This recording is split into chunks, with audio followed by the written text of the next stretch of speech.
कुछ लोग दिल के चाहे किस कदर बुरे हो, मगर किस्मत उन पर मेहरबान रहती है।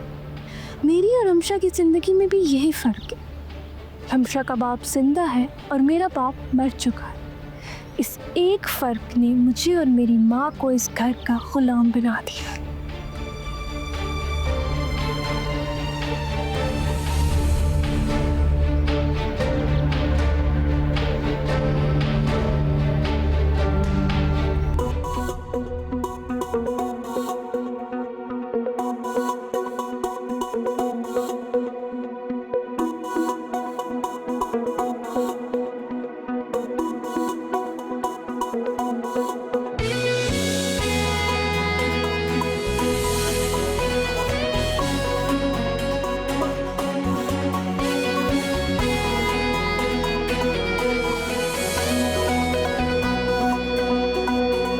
अस्सलाम वालेकुम।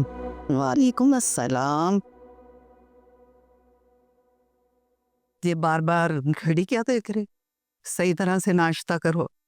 लेट हो रहा हूँ मम्मी। आन रिश्तों की पहचान. Don't forget to subscribe to our YouTube channel for more entertainment.